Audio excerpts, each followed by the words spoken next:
जय हिंद दोस्तों। तो क्या हाल है। मैं हूं आपका दोस्त विकास। तो इस वीडियो में हम क्लास 10th साइंस के ऐसे मोस्ट इंपॉर्टेंट क्वेश्चन देखेंगे जो 2022 के बोर्ड एग्जाम में आने वाले हैं और संभावना बहुत ज़्यादा है। तो प्लीज़ इनको तैयार जरूर कर लेना। हमारा जो टारगेट है वो है 90 प्लस। तो इसमें मैंने देख सकते हो 5 क्वेश्चन लिए हैं जो कि काफ़ी इंपॉर्टेंट है। मैं आपको समझा दूंगा क्योंकि बहुत सारे बच्चे समझ कर नहीं पढ़ते हैं और उनको रटने लग जाते हैं। मैं हमेशा रटवाने के खिलाफ हूँ और रहता हूँ, ये आप जानते हो। तो मैं बिल्कुल भी रटवाऊंगा नहीं, सब कुछ समझा समझा कर आपको बता दूंगा। तो यहाँ पर पहला क्वेश्चन जो है, क्या होता है जब बुझा हुआ चूना क्लोरीन से अभिक्रिया करता है। देखिए ये जितने भी मैंने क्वेश्चन लिए हैं ये सारे के सारे जो क्वेश्चन है सक्रियता श्रेणी से बनेंगे। तो सबसे पहली बात तो आपको सक्रियता श्रेणी याद होनी चाहिए। आप याद कर लीजिए, मैं आपको यहाँ पर बता दे रहा हूँ, ठीक है। तो आप पोटेशियम पहले याद कर लीजिए, फिर आप याद कर लीजिए sodium, calcium, potassium, sodium, calcium, magnesium, aluminium, zinc, iron यानी Fe, लेड यानी Pb, पम्बलम जिसे सीसा भी बोलते हैं, लेड, हाइड्रोजन, कापर, मरकरी, ठीक है, सिल्वर Ag, गोल्ड Au। इतना याद कर लीजिए। सक्रियता श्रेणी काफ़ी इंपॉर्टेंट है। आपके हर एक प्रकार के क्वेश्चन जो है अम्ल, क्षारक एवं लवण में सबसे ज़्यादा इंपॉर्टेंट यही है, क्योंकि अगर ये आपकी तैयार हो गई, इसकी क्रियाशीलता आपने समझ ली तो समझ लीजिए आपने पूरा चैप्टर पढ़ लिया अच्छे से। क्यों? क्योंकि इसी से अम्ल की परिभाषा बनती है, इसी से लवण की बनती है, इसी से क्षार की बनती है, इसी से क्षारक की बनती है, इसी से सारे रिएक्शन कंप्लीट होते हैं। तो इसीलिए मैं बोल रहा हूँ, कैसे अभी आप देख लोगे। तो सबसे पहले मैं आपको बता दूं, इधर से जो इधर जा रही है जब, ठीक है, इधर से इधर, तो इधर क्या है, इधर सबसे ज़्यादा अभिक्रियाशील है। क्या है ये सबसे ज़्यादा? तो मैं लिख दे रहा हूँ ज़्यादा अभिक्रियाशील। ज़्यादा कम में आप ज़्यादा समझोगे, अभिक्रियाशील। ज़्यादा का मतलब क्या है कि भाई ज़्यादा ताकत, ठीक है, ताकत जो है वो बहुत ज़्यादा है इधर वाले धातुओं में। और इधर आते आते यहाँ पर ताकत कमज़ोर हो रही है, यानी ताकत जो है वो डिक्रीज हो रही है। सिंपल समझो, ठीक है, ताकत यानी अभिक्रियाशीलता डिक्रीज हो रही है, बस सिंपल समझो, ठीक है। ताकत मतलब पावर, ठीक है। अब यहाँ पर समझो क्या होता है जब बुझा हुआ चूना क्लोरीन से अभिक्रिया करता है। क्या बोल रहा है, क्या होगा जब बुझा हुआ जो चूना है वो क्लोरीन से अभिक्रिया करेगा। तो यहाँ पर पहला जो हमारा क्वेश्चन बनेगा, जो बोल रहा है वही आप लिख दो, ठीक है। तो यहाँ पर अब आप समझो, ठीक है। मुझे थोड़ा खांसी आ गई थी। तो देखो पहले में क्या होता है, बुझा हुआ चूना कैसे बनता है, तो मैं वो भी आपको बता दे रहा हूँ। देखिए जो कैल्शियम ऑक्साइड होता है वो बिना बुझा हुआ चूना होता है, ठीक है। अभी कैल्शियम ऑक्साइड में जब आप जल मिलाओगे यानी H2O मिलाओगे, आप बिना बुझा हुआ चूना लाओगे, और जब उसमें जल मिलाते हो, जो गांव देहातों में आप देखोगे चूना जो खाया जाता है, पान सुपारी चूना, उसमें लोग चूना बुझा लेते हैं बहुत सारे, ठीक है। तो वही होता है, कैल्शियम ऑक्साइड लाते हैं और उसमें पानी मिला देते हैं, तो क्या बन जाता है, कैल्शियम हाइड्रोक्साइड यानी बुझा हुआ चूना। इसका सूत्र ये होता है, कैल्शियम हाइड्रोक्साइड, ठीक है। इसमें क्या है कि भाई ऊष्मा भी निकलती है, ऊष्मा छेपी रिएक्शन होती है। तो अगर आपसे एग्जाम्पल पूछ ले तो आप लिख सकते हो ऊष्मा छेपी, ठीक है। इसमें क्या होता है, थोड़ा बहुत मतलब जो भी जिस बर्तन में ये रिएक्शन होगी वो बर्तन गर्म पड़ जाता है। अब यहाँ पर आप समझो कि क्या बोल रहा है कि जो बुझा हुआ चूना है वो क्लोरीन से अभिक्रिया करता है, ठीक है। तो आप बुझा हुआ चूना जो है कैल्शियम हाइड्रोक्साइड है, OH का ट्वाइस, ये अभिक्रिया करता है Cl2 से। तो ये क्या बनाएगा, ठीक है, यानी क्लोरीन Cl2। जो भी गैस है ये क्या है, एक गैस होती है, ठीक है। क्या होती है, गैस। गैस का चिन्ह ऐसे लगाया जाता है, गैस है, ठीक है। क्या है, गैस। अब गैसें जो भी होती हैं तो वो क्या है कि अपने अणु के रूप में पाई जाती है, परमाणु के रूप में। परमाणु का मतलब होता है कि भाई एक ही प्रकार के जो तत्व में जितने भी मतलब गुण पाए जाते हैं, जैसे मान लो परमाणु, इसका Cl जो है वो परमाणु के रूप में है, लेकिन अगर Cl2 हो जाता है तो अणु आप पढ़े होंगे कि भाई अणु कैसे बनता है, दो परमाणु जब मिलते हैं तो अणु बनाते हैं। तो देखिए Cl2 हो गया तो मतलब अणु बना लिया, ठीक है। अब मैं इतना गहराई में नहीं जा रहा हूँ, बाकी मैं आपको हर चीज़ समझा रहा हूँ, ठीक है। अब उसके बाद ये जब रिएक्शन होती है तो ये क्या बनाता है, तो मैं आपको बताना चाहूँगा यहाँ पर कि भाई कैल्शियम हाइपोक्लोराइड यानी COCl2 बनाता है, ठीक है। और यहाँ पर जल बनता है। जल तो है ही था तो जल तो रहेगा, ठीक है, क्योंकि इसमें जल की रिएक्शन हुई थी, जल इसमें और इसमें से जल निकलेगा थोड़ा बहुत वाष्प के रूप में, ठीक है। तो ये सारी चीज़ें हैं। अब यहाँ पर देखिए जल नहीं था लेकिन आ गया भाई, इस यही तो रिएक्शन है, ठीक है। अब यहाँ पर कैल्शियम, ये क्या है भाई, ये है आपका, मैं आपको बता दूं, जो आप ब्लीचिंग पाउडर बोलते हो वही है, विरंजक चूर्ण भी इसको बोला जाता है, ठीक है। तो ये है आपका ब्लीचिंग पाउडर, आप लिख सकते हो ब्लीचिंग, ठीक है, ब्लीचिंग पाउडर, ठीक है, आप लिख लेना। तो मैंने आपको बता दिया। देखिए मैंने आपको लगभग सारी चीज़ समझाने की कोशिश की है। आई होप आपको समझ में आ गया होगा। उसके बाद हमारा अगला क्वेश्चन कहता है तनु सल्फ्यूरिक अम्ल दानेदार जिंक के साथ अभिक्रिया करता है। जो बोल रहा है वही लिख दो। तनु सल्फ्यूरिक अम्ल का मतलब क्या है? तनु होता है एक अम्ल, एक होता है सांद्र। तो सांद्र का मतलब होता है जिसमें ज़्यादा मात्रा में एसिड होता है, और अम्ल का और तनु का मतलब होता है जिसमें कम मात्रा में एसिड होता है। ज़्यादा मात्रा में एसिड रहेगा तो जल्दी रिएक्शन करेगा, कम मात्रा में रहेगा तो कम करेगा। अब क्या बोला? तनु सल्फ्यूरिक अम्ल। सल्फ्यूरिक अम्ल का सूत्र क्या होता है? H2SO4। अब ये कैसे बना, ये सारी चीज़ें मैंने आपको बताई, फिर भी बता दे रहा हूँ। एच में जो आवेश पाया जाता है वो +1 पाया जाता है, और SO4 में पाया जाता है -2।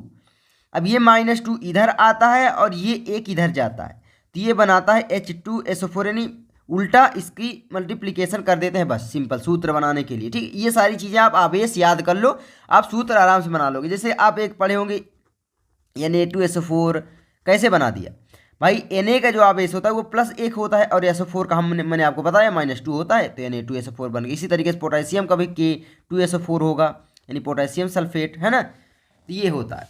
अब H2SO4 की जो रिएक्शन होती है वो किससे होती है भाई साहब? यहाँ पर बोला है, देखो किससे होती है? दानेदार जिंक के साथ। देखिए किसके साथ?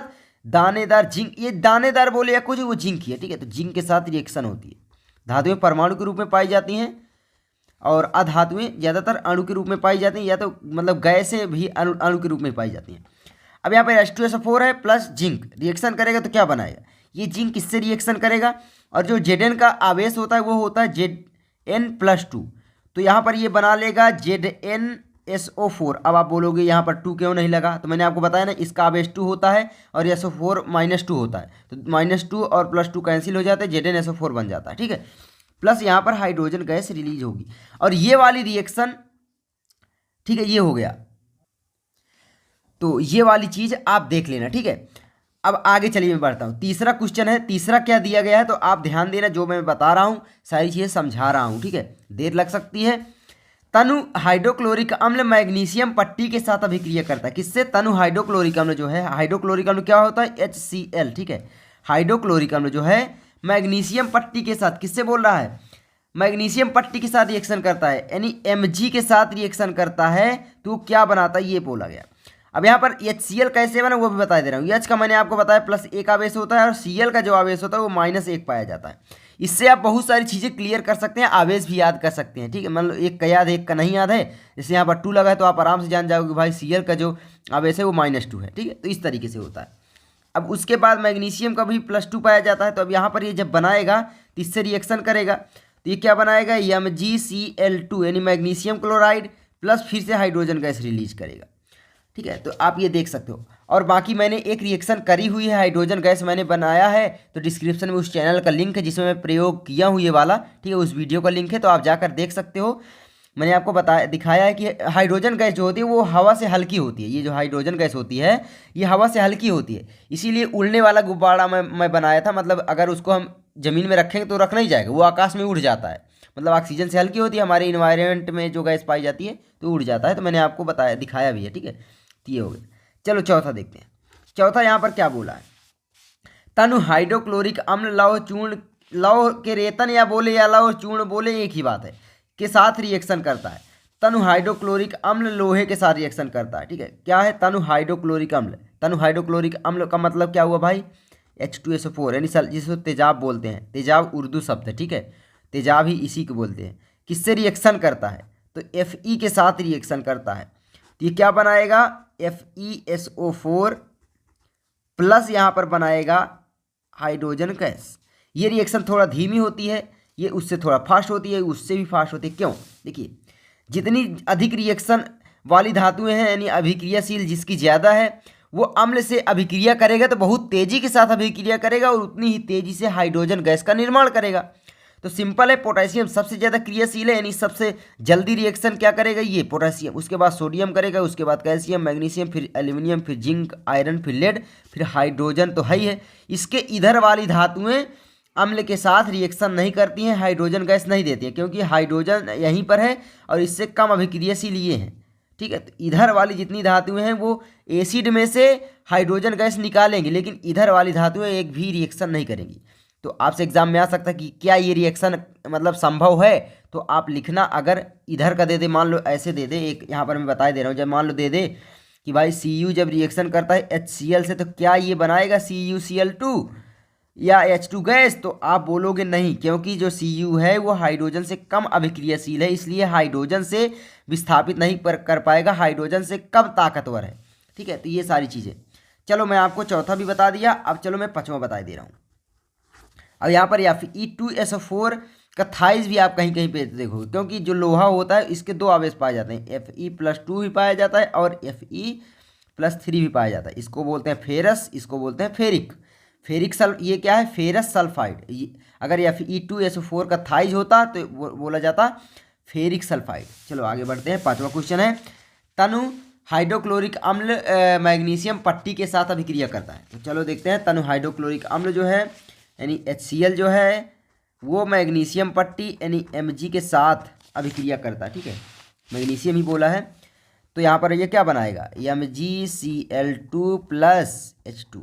अब आप इसको बैलेंस कर लेना, मैंने नहीं किया है, ठीक है, बाकी आप कर लेना। जैसे यहाँ पर 2 है तो 2HCl हो गया, MgCl2, ठीक है, तो 2Cl तो कंप्लीट हो गया, हाइड्रोजन भी कंप्लीट इधर है, 2 इधर हो गया, अब मैग्नीशियम सब कंप्लीट ही हो गया। ठीक है, तो ये इस तरीके से आप कर लोगे तो काफ़ी मतलब आप इसको बैलेंस कर लेना, मैं नहीं बता रहा हूँ। ठीक है, अब यहाँ पर देखो एक चीज़ और, मैं जो रिएक्शन करवाया था वो कैसे करवाया था, जो आपका बाथरूम क्लीनर आता है, ठीक है, क्या आता है, बाथरूम क्लीनर, बाथरूम में जो मतलब क्लीनर होता है, प्लस यहाँ पर मैंने एल्यूमिनियम की रिएक्शन करवाई थी, किसकी, एल्यूमिनियम की। तो वहाँ पर क्या बना था भाई साहब, एक यहाँ पर पदार्थ बना और यहाँ पर हाइड्रोजन गैस बनी। वो कैसे बना, जो बाथरूम क्लीनर होता है उसमें पाया जाता है भाई साहब HCl, ध्यान देना HCl। ये जब एसिड के साथ रिएक्शन करता है एल्यूमिनियम तो क्या बनाएगा, Al2, ठीक है, Cl का थाई। जब ये कैसे बना भाई साहब आप बोलोगे, तो मैंने आपको अभी बताया, जो Al का आवेश होता है वो +3 होता है और जो Cl का होता है वो माइनस कितना होता है, सॉरी ये 2 नहीं लगेगा, ठीक है, AlCl3 बनाएगा, वेरी सॉरी, ठीक है, -1 होता है। तो यहाँ पर क्या बनेगा, AlCl3, ठीक है, इस तरीके से मैंने आपको बता दिया। अब यहाँ पर हाइड्रोजन गैस भी रिलीज होगी, और यही मैंने रिएक्शन करके दिखाई हुई है, मैंने हाइड्रोजन गैस बनाई है, तो आपको डिस्क्रिप्शन में लिंक उस वीडियो को मिल जाएगी, जाकर देख सकते हो। आई होप गाइज आपको ये वीडियो अच्छी लगी होगी। गाइज क्या मेरे दोस्त, आई होप आपको ये वीडियो अच्छी लगी होगी। अगर पूरी आपने देखा तो आपको बहुत बहुत बधाई कि आपने इतनी सारी चीज़ें सीख ली, और जो भी नहीं देखी उनको हम क्या कह सकते हैं ना। तो चलो हम मिलते हैं आपसे अगली वीडियो में। जिस टॉपिक पर आपको वीडियो चाहिए तो आप कमेंट कर दिया करो, आपका विकास भैया तत्काल वीडियो बना देगा। तो मैं मिलता हूँ आपसे अगली वीडियो में। दोस्तों के पास शेयर जरूर कर देना, और वीडियो को लाइक नहीं किया तो प्लीज़ कर देना, कम से कम 500 लाइक इस वीडियो में होने चाहिए, और कमेंट जरूर कर देना प्लीज़, ठीक है, ताकि दूसरे लोगों तक ये वीडियो पहुंच सके। कमेंट से इंगेजमेंट बढ़ता है और फिर यूट्यूब दूसरों तक भेजता है। तो कमेंट जरूर करना, कुछ भी लिख सकते हो कि अच्छी लगी या नहीं लगी, क्या भी कमेंट जरूर करके जाना। तो मैं मिलता हूँ आपसे अगली वीडियो में नए टॉपिक के साथ। जय हिंद, जय भारत।